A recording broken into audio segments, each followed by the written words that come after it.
Es un placer estar aquí con vosotros. Gracias por venir. Como sabéis, hoy es el primer día que empezamos este ciclo de seminarios de la Fundación Sistemas Genómicos. Tenía que haber empezado el mes pasado, pero por un problema familiar de la ponente se tuvo que cancelar el mismo día. Entonces, de manera que hoy se inicia el ciclo de seminarios por un lado.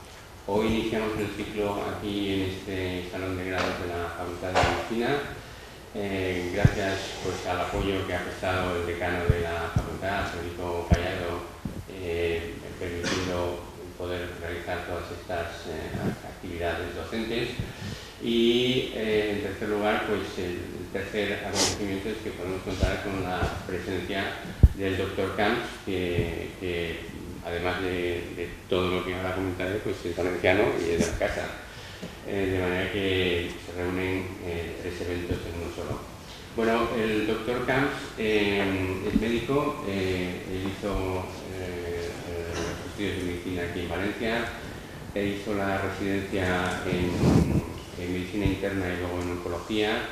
El doctorado lo hizo también aquí en Valencia y yo creo que prácticamente toda su actividad se ha desarrollado luego posteriormente aquí como adjunto del Hospital General, como jefe clínico, supongo, y como jefe de servicios posteriormente, y también como profesor de medicina interna de aquí de la Facultad de Medicina. La verdad es que tiene una larga colección de publicaciones en revistas de muy alto impacto, sobre todo en el campo clínico, de la oncología clínica. Tiene medio centenar o más de ensayos clínicos en los que él ha sido investigador principal, tanto a nivel nacional como a nivel internacional, y pues una larga trayectoria en el mundo de la oncología que es bien conocida y reconocida por todos los que nos movemos en este ámbito. De manera que es un placer contar hoy con él para que nos cuente parte de la actividad que está desarrollando en este caso concreto en el campo de la angiogénesis. Muchas gracias. Muchas gracias. Bueno, pues muchas gracias por la amable presentación, Javier.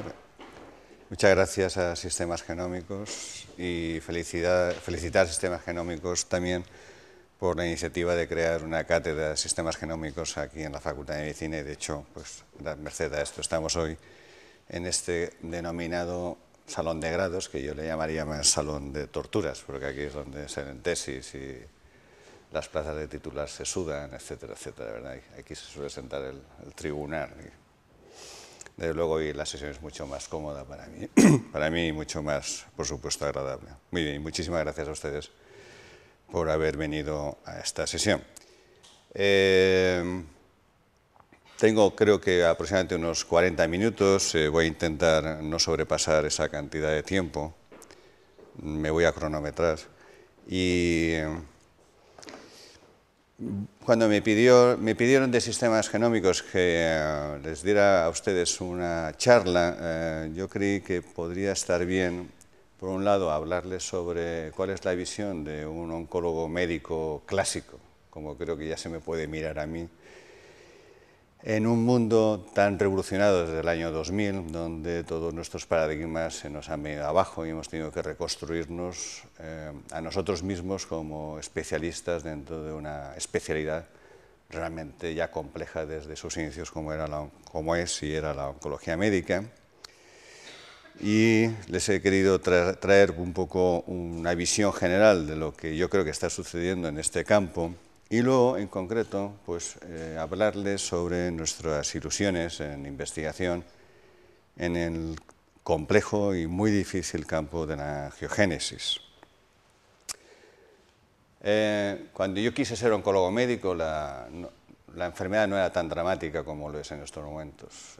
Ya saben ustedes que estamos casi ganando, si es que esto se le puede llamar ganar, a las enfermedades cardiológicas como primera causa de mortalidad en España. En algunas comunidades parece ser que sus estadísticas dicen que ya hemos superado. Creo que en la Comunidad Valenciana es una de ellas. Y esto implica pues, que existe entre nosotros un gran enemigo con una enorme repercusión, no solamente en costes de vidas. En estos momentos tenemos una incidencia de prácticamente 400 casos por 100.000 habitantes, cuando en los años 2000 estábamos por poco más de 300. Y esto es, la verdad es que si alguien me preguntara por qué está sucediendo esto, es difícil de explicar. El incremento en la esperanza de vida es un factor, evidentemente, pero hay otros muchos factores que no es el momento de hablarlos, pero es un tema epidemiológico muy interesante. Pero además es una enfermedad que tiene un gran impacto social. Cuando enferma un paciente con cáncer, no enferma solo el paciente, enferma toda la familia, con graves repercusiones económicas, personales y familiares, y también a nivel global del Estado. No solo porque los medicamentos que usamos en el cáncer sean caros, que lo son, sino sobre todo por la pérdida en años laborales de gente joven que, por desgracia, pues sufren esta enfermedad. Y es verdad que en los últimos años estamos consiguiendo éxitos muy importantes hacia la curación del cáncer. Las cifras más optimistas dicen que en el 2020 probablemente estaremos seguro ya curando entre el 60 al 65% de los pacientes con cáncer, cuando hace 30 años pues estábamos en cifras del 30-35%. Y como les pongo aquí, hay un decalaje, un gap o un desbalance en estos momentos entre el nivel de conocimientos que tenemos y realmente los progresos. Estamos progresando, pero nos está costando mucho tiempo y muchos esfuerzos el trasladar estos conocimientos básicos al campo de la actuación directa con el paciente. En concreto, podríamos estar aquí hablando de lo que se concibe como innovación, la I pequeña del I+D+I. Y probablemente tenemos que cambiar estrategias, cambiar paradigmas, cambiar estándares, y el camino en este momento pues es más importante que lo digamos siempre que podemos, cuando hay tantas restricciones. Y también en el campo de investigación el camino es más investigación, sin ninguna duda. Bueno, esto es una pequeña broma, porque cuando yo empecé a estudiar medicina en esta facultad, prácticamente mis profesores me enseñaban que la célula era algo parecido a esto. Bueno, sí, habían cosas flotando dentro, pero que si el Golgi, que si el sistema retículo endoplásmico, pero no teníamos muy claro para qué servía cada uno de ellos, que si el metabolismo, etc. La verdad es que desde los trabajos de Cell del año 2000, de Hanahan, Weinberg y las posteriores actualizaciones que ha habido, pues la célula, de forma simplificada, es esto. Realmente se nos ha vuelto este tema muy complicado y es muy importante que tengamos conocimientos acerca de ello. Por eso los clínicos nos hemos tenido que reciclar. Yo le comentaba a Javier cómo al principio de los años 2000 tuve que hacer un máster en Madrid de biología molecular, porque yo no entendía prácticamente nada, esto hace 10 años. Y es que se nos ha venido una nueva especialidad en estos 10 años. Y los clínicos tenemos la obligación de estar constantemente pensando en cómo poder mejorar los resultados en el cáncer. Si miramos en lo que soy más expertos, o tengo más experiencia, perdón, si miramos lo que ha ido sucediendo en el cáncer de pulmón, es verdad que hemos mejorado. Miren, si miran esta parte de los años 80, donde con cisplatino conseguíamos 6 meses de supervivencia, hasta lo que está sucediendo en la actualidad, que conseguimos unos 13-14 meses de supervivencia en la enfermedad metastásica, es evidente que hemos mejorado, pero han tenido que pasar 30 años para pasar de 6-8 meses a 12-14 meses. Creo que los esfuerzos, el dinero, la cantidad de conocimiento, los avances no se corresponden con los beneficios prácticos en la mediana de supervivencia de nuestros pacientes.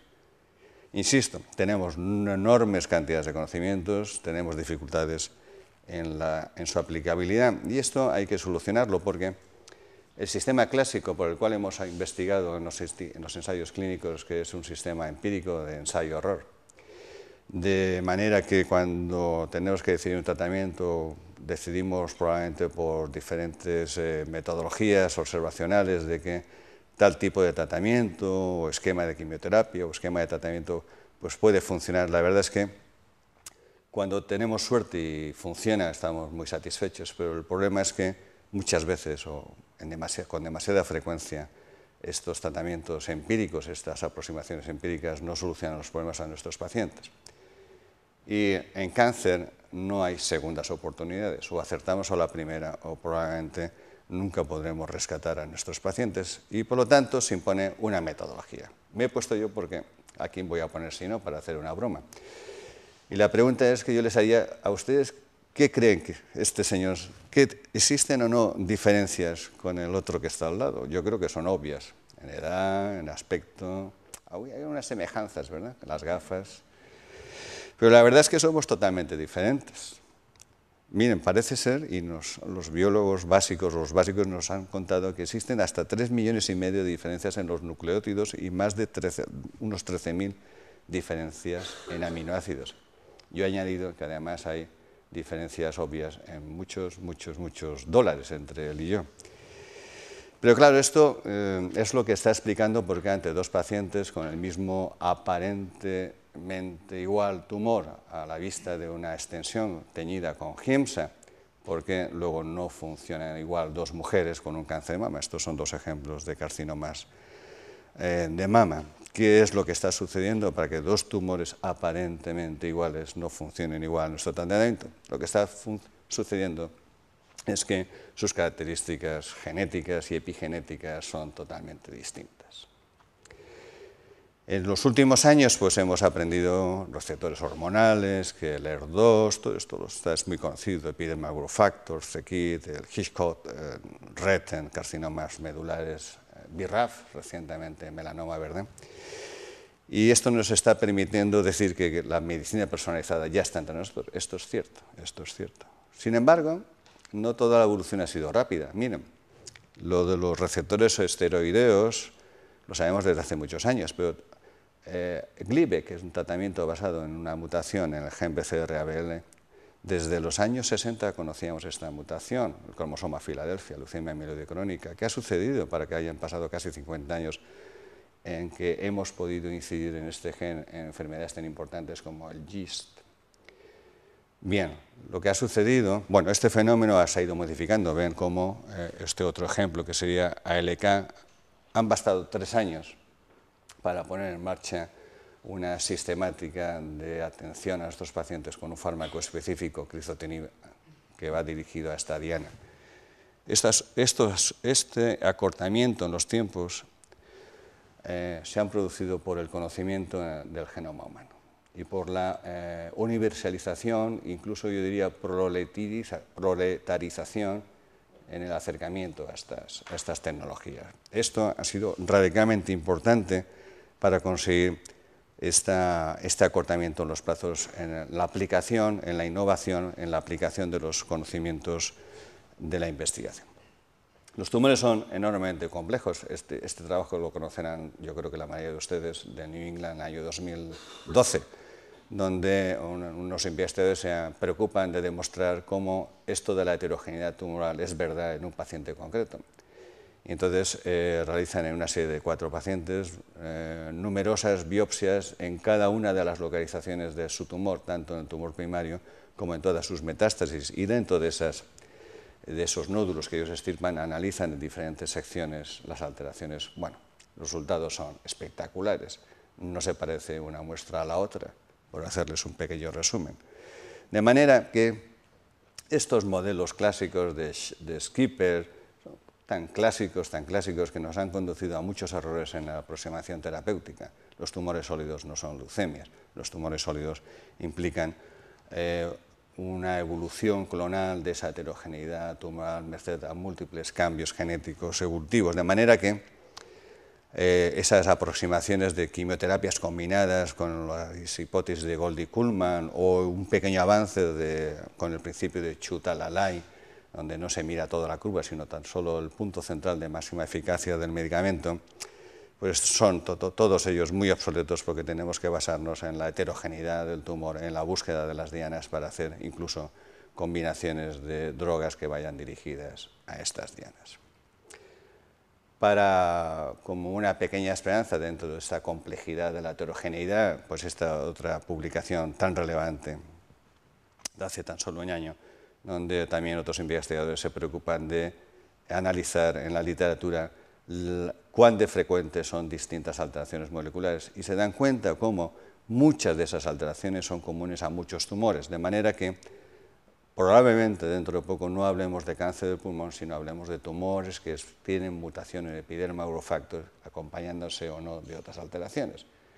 Y esas consultas que ustedes ven ahora de yo soy experto en cáncer de colon, yo soy experto en cáncer de mama, desaparecerán, estoy convencido, y serán expertos en vías moleculares, expertos clínicos en vías moleculares. Esto lo vamos a ver, sin ninguna duda.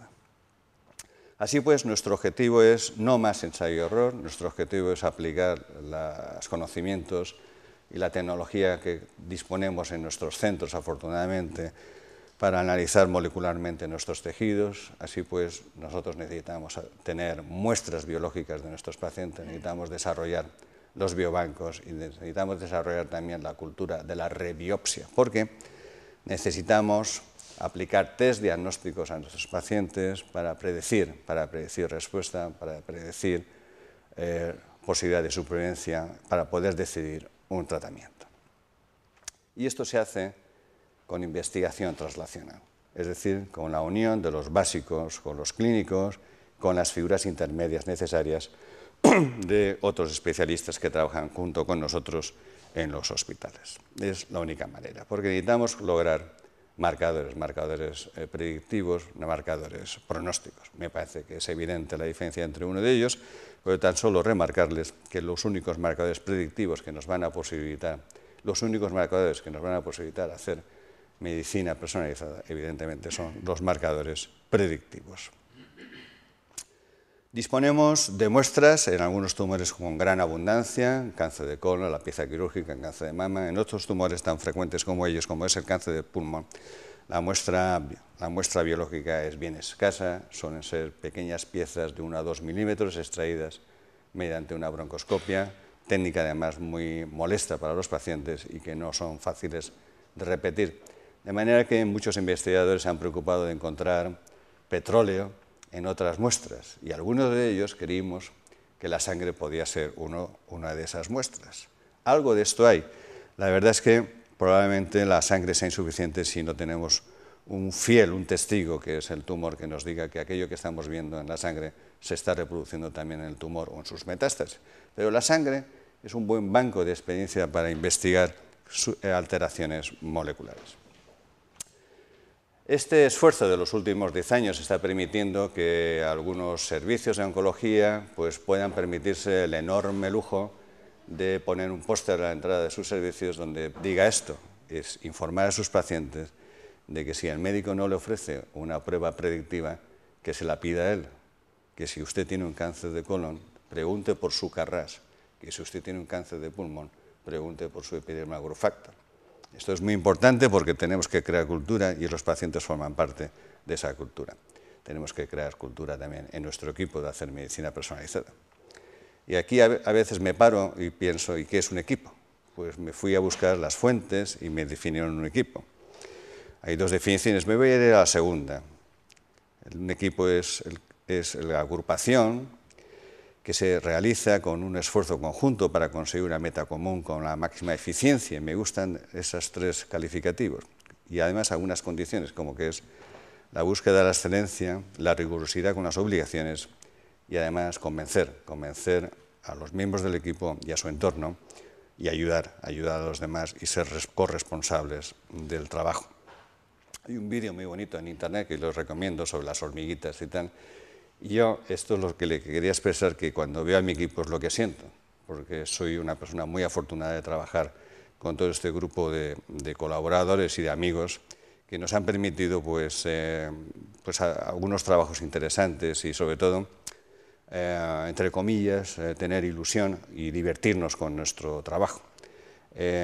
Nuestro servicio cuenta, evidentemente, es un servicio clásico con su parte asistencial, pero también tiene afortunadamente, esta es la foto de algunos de ellos, como una especie como un reconocimiento.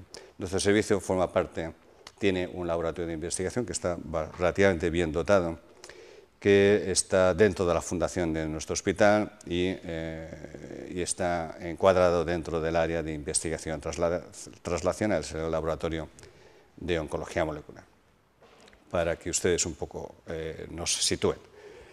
Tenemos alianzas con grupos nacionales, pero también tenemos alianzas con el grupo noruego, con la ETOP, que es la agrupación de sociedades de investigación en cáncer de pulmón europeo, con el grupo español de cáncer de pulmón, y tenemos también la suerte de trabajar con la Clínica de Navarra, con Luis Montuenga, y bueno, con otros centros de forma individual, de par a par, y también a través de la RETIC, antiguamente en la línea de investigación de angiogénesis, en estos momentos con la reestructuración que ha habido en la RETIC de cáncer, en el grupo de investigación de cáncer.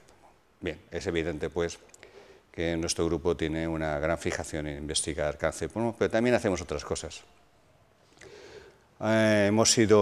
Seguimos siendo miembros de una plataforma de 5 centros que dio servicio a los hospitales que no disponían de esta tecnología para determinar cargas en cáncer de colon. Llevamos 4 años así y hemos logrado hacer casi 3.000 determinaciones de cargas en cáncer de colon. Está muy bien. Hay centros que han llegado a 5 y a 6.000, centros pues, localizados en zonas con más población, como puede ser Madrid.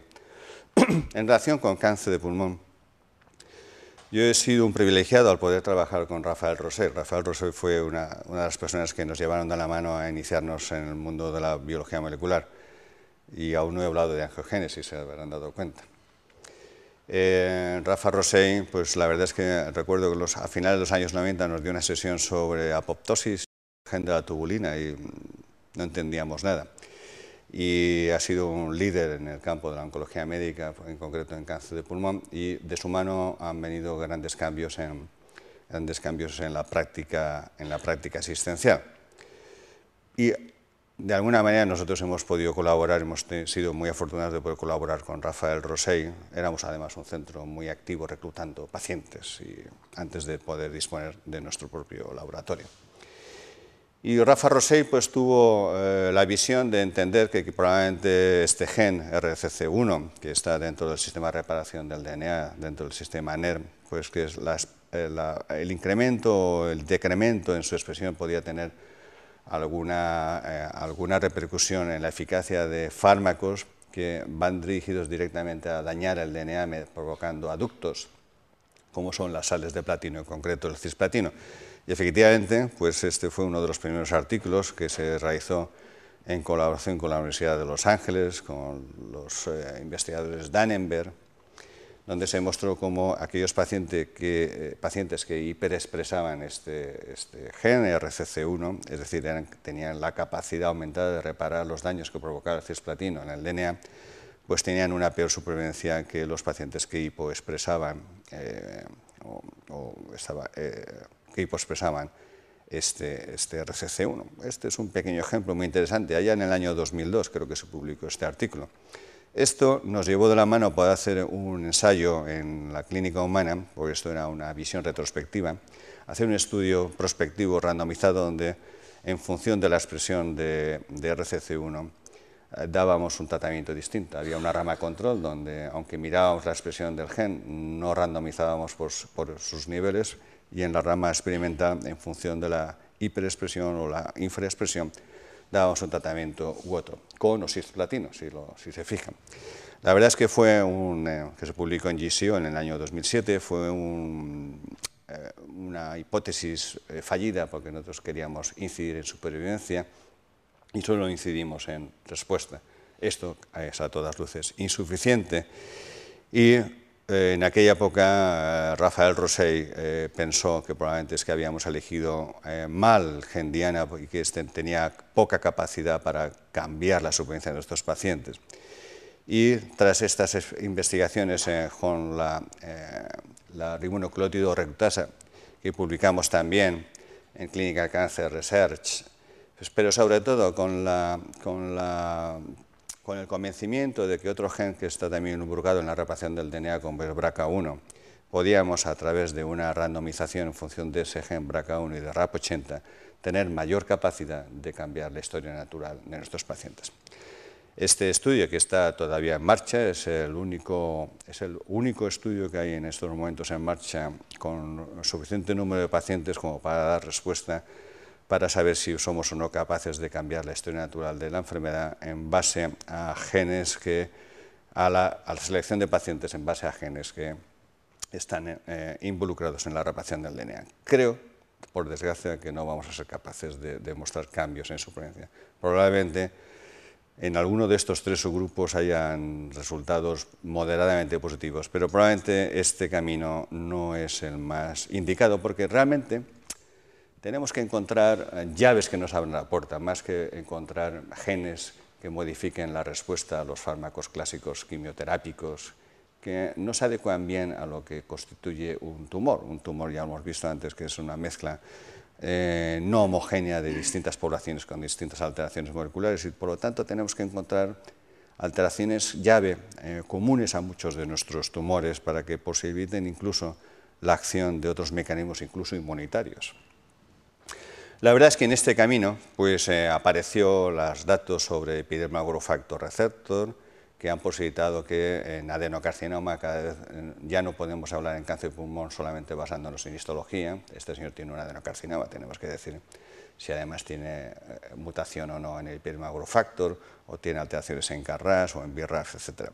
Estamos avanzando pues, en la selección más específica de nuestros pacientes, porque es que este gen, que también el Grupo Español de Pulmón fue muy activo en su investigación, es capaz de cambiar en una subpoblación que no llega al 15%, pero no es irrelevante la cifra, la supervivencia. Miren estas curvas de supervivencia tan importantes, con medianas de 12 meses versus 3, cuando comparas los pacientes que están mutados versus los wild type, cuando reciben un tratamiento específico. O este estudio sobre 3.000 pacientes que también hizo el Grupo de Pulmón, que se publicó en New England en el año 2009, donde, bueno, en aquella época, hace 3 años, todavía habían ciertas discusiones entre las comunidades de científicos sobre cuál era la diana que había que analizar, si había que determinar, el gen por FIS, por expresión, o había que analizar las mutaciones. Después de este estudio no quedó ninguna duda de que es la mutación la que determina la posibilidad de supervivencia de los pacientes en este subgrupo que presentan estas alteraciones.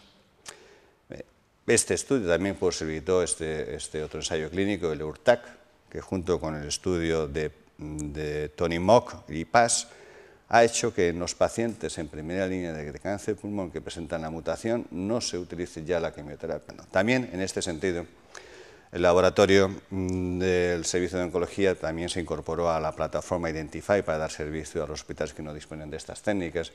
Somos 14 centros en estos momentos que disponemos de un laboratorio que puede hacer la determinación de epidermal growth factor y ofrecerse a los servicios de oncología que no disponen de esta tecnología. Y por último ya, pues comentarles lo que sucedió con el gen de fusión de ALK.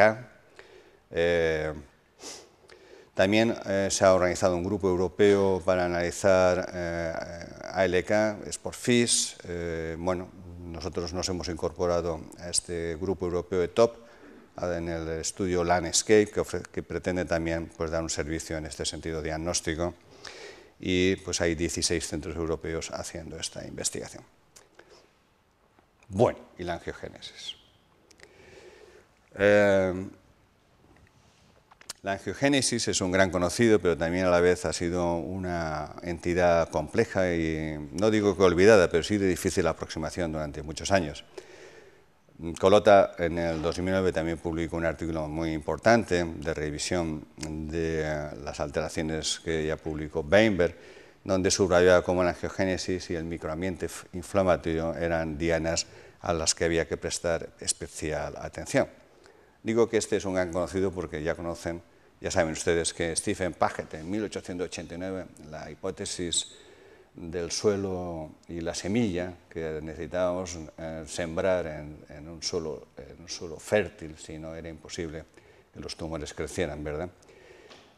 Y conocen también como un investigador que fue Judah Folkman, que falleció hace poco, hace 4 años, fue el pionero en la investigación en angiogénesis, dedicó toda su vida al tema de la angiogénesis. Realmente, él ahora sería feliz cuando hubiera podido ver los grandes avances que ha habido en estos temas. En el año 2011, sin ninguna duda, ya pertenecía a la cultura general de los oncólogos y de las personas que se dedican al cáncer, que no importa solo el tumor, sino que además importa el microambiente, porque existen múltiples células que son las que permiten que el tumor anide en determinada zona de nuestro organismo. pero células endoteliales, células de tipo inmunológico, como los macrófagos, células como los pericitos, y todas esas células tienen que estar en coordinación con el tumor para poder favorecer ese microambiente que permita la vida del tumor. Pero no solamente tenemos este conocimiento, sino que creemos que un tumor, una enfermedad, una célula cancerosa debe de anidar en un estroma, en un entorno también canceroso, con alteraciones producidas de tipo canceroso. Incluso algún investigador se pregunta qué es más importante, si el estroma canceroso o el tumor canceroso, o cuál fue primero, si el huevo o la gallina. De manera que creemos que un cáncer precisa también un estroma tumoral. En angiogénesis se produce, hay un sinfín de moléculas y de citoquinas y de receptores de membrana y de ligandos que están permitiéndonos producir estímulos proangiogénicos o antiangiogénicos. La circulación tumoral no es una circulación normal, está llena de fenestraciones que permiten o facilitan además el fenómeno metastatizante. Y fíjense, esta pequeña selección no es completa, esta pequeña selección de sustancias que están involucradas en ese equilibrio entre los activadores y los inhibidores de la angiogénesis. Pero si esto fuera poco, incluso hay moléculas con actividad proantiangiogénica que tienen isoformas antiangiogénicas. Incluso hay receptores de membrana con formas truncadas libres en circulación que tienen actividad antiangiogénica en vez de ser proangiogénicos. Sin ninguna duda, la molécula reina en el mundo de la angiogénesis es el vascular de la growth factor. Hay 3 receptores identificados, 1, 2 y 3. El 3 está más relacionado con linfangiogénesis y básicamente 5 más el PIG, 6 ligandos, que cada uno de ellos tiene especificidad por unos receptores o por otros. Algunos de ellos son múltiples, tienen múltiples atracciones. Por ejemplo, vascular A puede fijarse con el receptor 2 y con el 1. Todo esto tiene importancia porque, aunque tiene más tendencia a fijarse con el 1, la acción o el efecto tirosina de la homodimerización con el receptor es muy inferior a lo que sucede cuando se une con el receptor 2.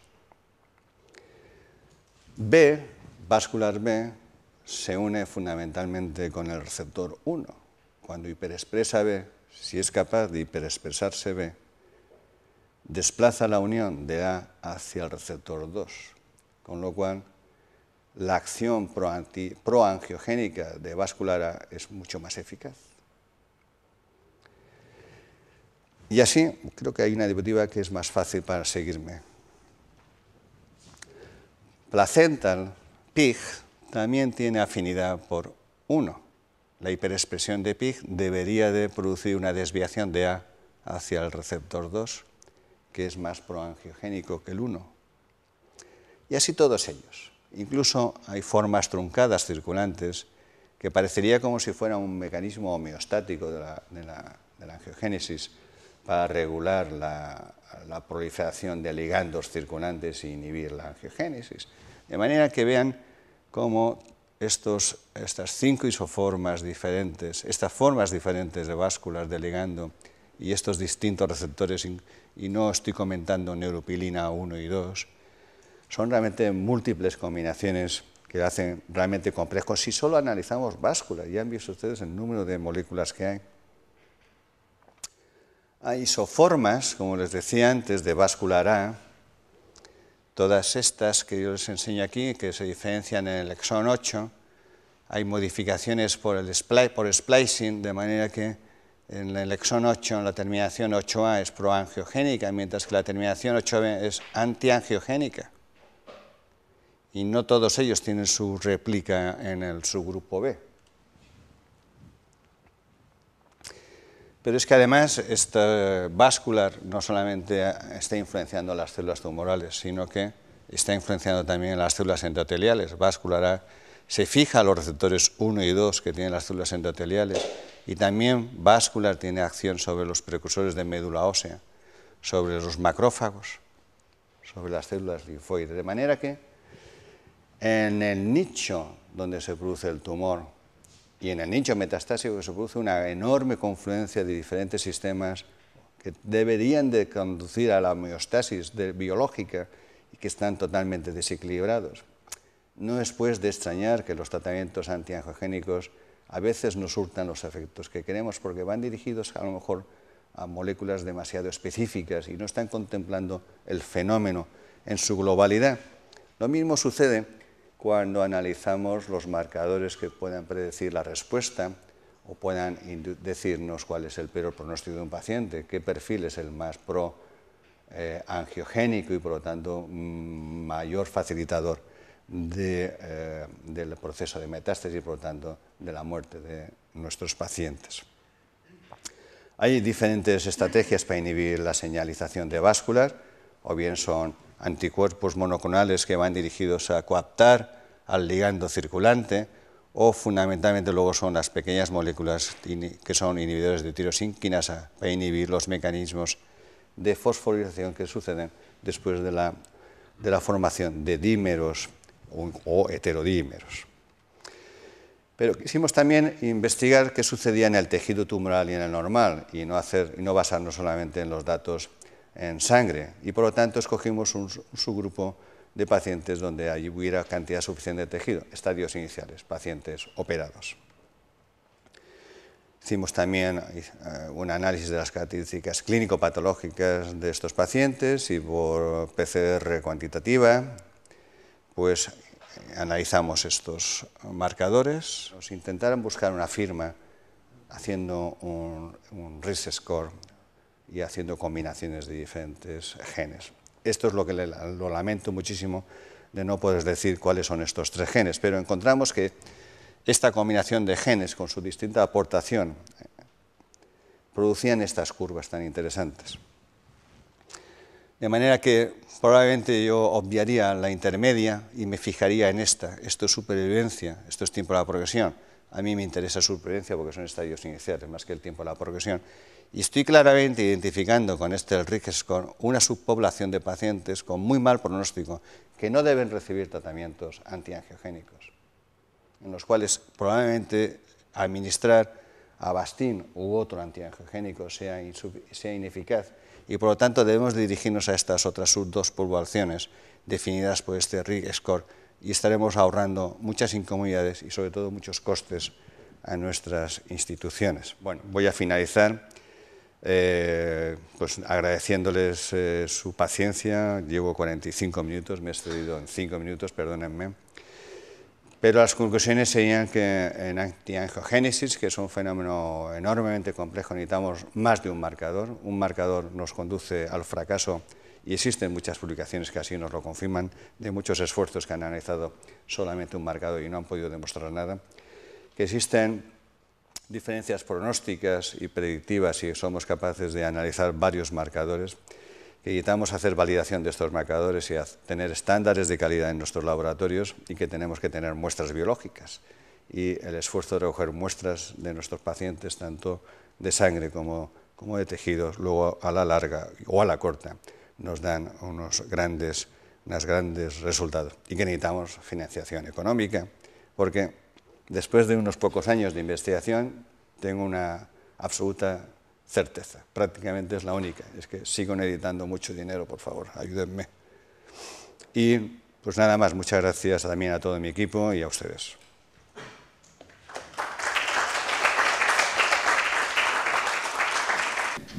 Yo no sé si tenéis alguna pregunta que queráis realizar.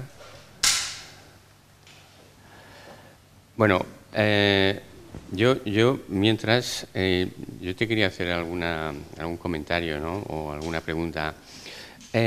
Has utilizado telomerasa como uno de estos marcadores, pero ¿cuál es el racional para haber utilizado telomerasa como biomarcador? Bueno, el racional fue que era técnicamente sencillo, y lo segundo es que las experiencias de esta investigadora italiana, Soci, utilizó este marcador, y por lo tanto nosotros quisimos no salirnos, desde el punto de vista de la futura reproductividad de los resultados, no salirnos de este modo de detectar el DNA. Se podía haber usado otro marcador, desde luego.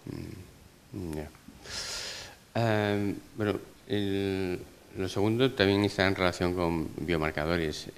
Los microRNAs en estos momentos son unos marcadores que parecen ser muy interesantes, que se pueden de alguna manera también validar en sangre periférica, en suero, etcétera. ¿Cómo está este tema? ¿Tenéis pensado, hay algo? ¿Se han hecho estudios previos ya? Pues muchas gracias por la pregunta, porque no estaba preparado. Pues porque la verdad es que es un tema en el que tenemos también mucho interés en los microRNAs, los exosomas, ¿verdad? Y de hecho tenemos una experiencia, tuvimos una ayuda de investigación con fondos TRACE, sabéis que son fondos mixtos, han desaparecido por otra parte, fondos mixtos del Ministerio con empresas privadas, y una empresa farmacéutica pues también aportó la mitad del presupuesto, y hemos hecho un análisis con técnicas de high throughput con sistemas genómicos, y bueno, hoy me estaban dando un CD con datos últimos, ¿verdad? La base de datos, y creo que son 35 pacientes. Hemos analizado todos los microRNAs, son 35 pacientes con cáncer de pulmón operados, y hemos analizado en estos 35 pacientes, comparando tejido normal con tejido tumoral, todos los microRNAs del mundo mundial.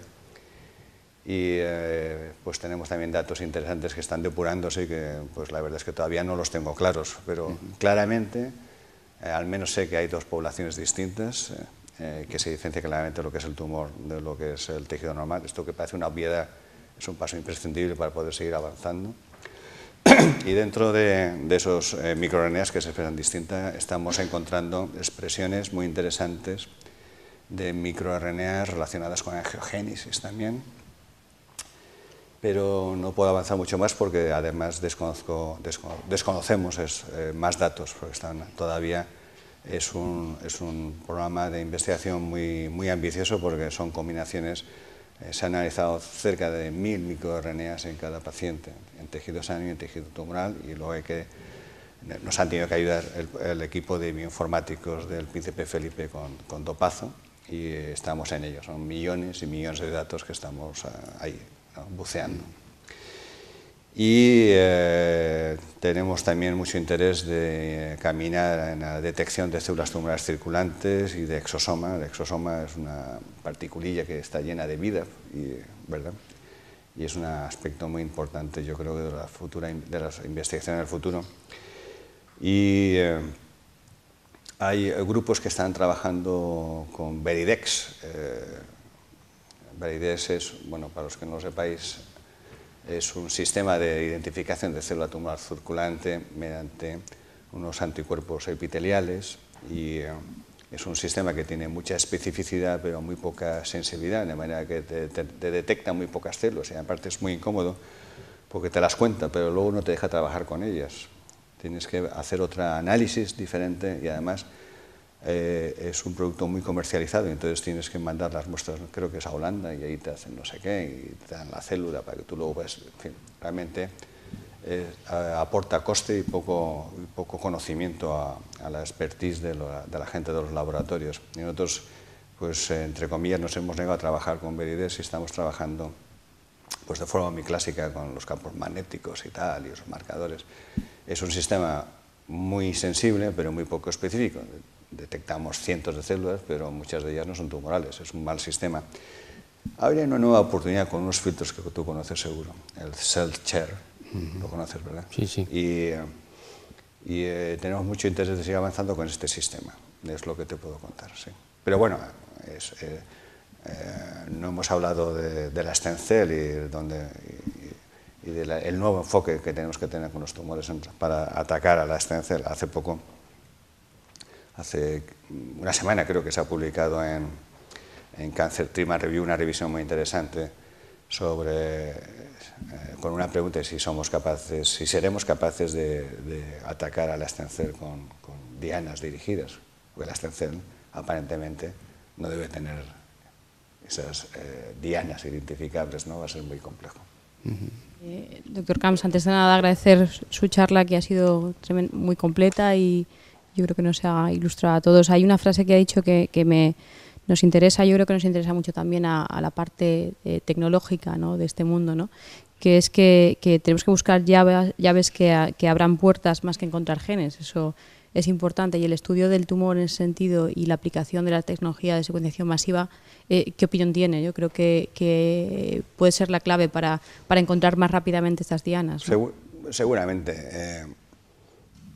En los años que empezamos Rafa Rosé y un grupo de colegas a ayudarle, pues íbamos buscando en nuestro pequeño mundo de investigación, íbamos buscando al gen.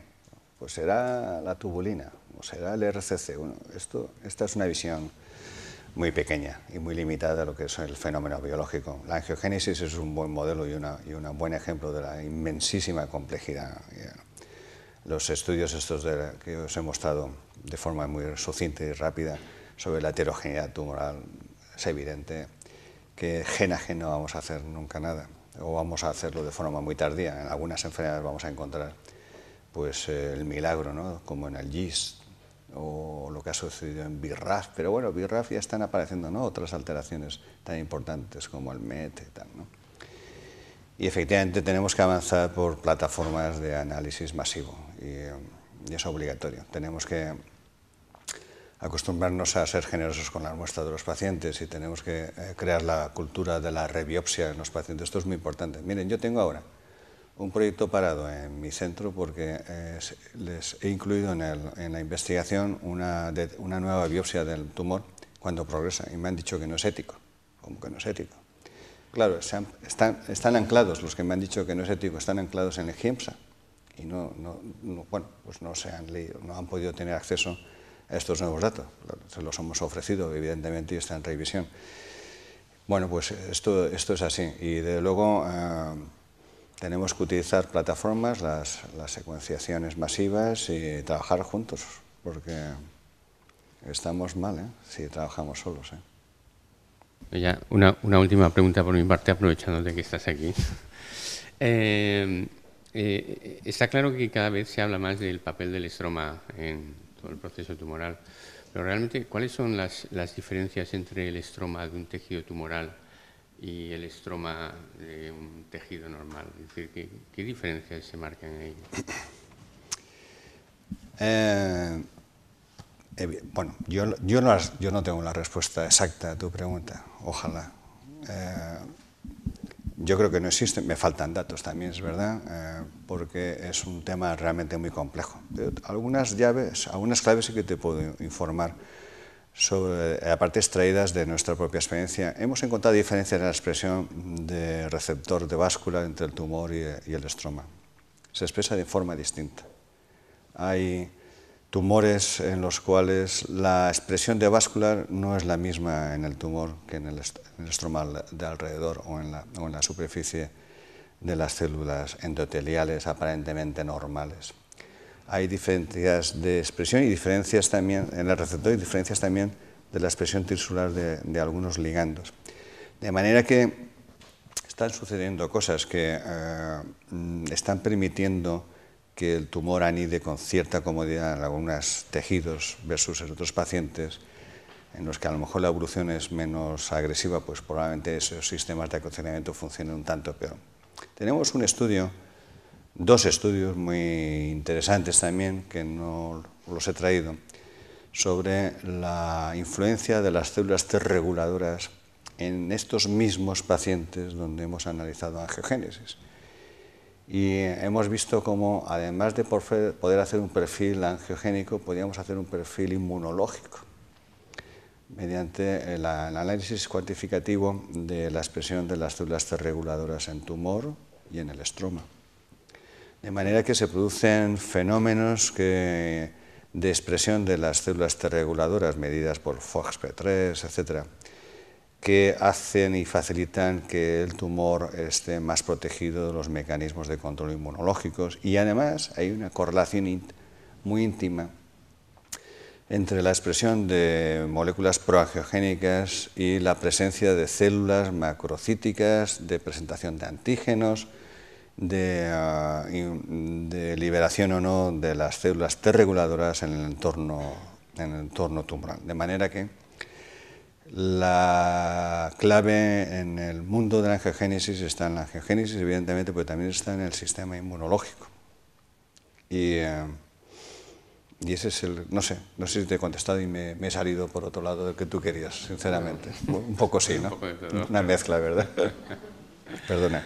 Bueno, pues no sé si tenéis algún comentario más. Yo te agradezco mucho que hayas podido asistir aquí y contarnos los trabajos que estáis realizando. Enhorabuena. Ha sido un placer.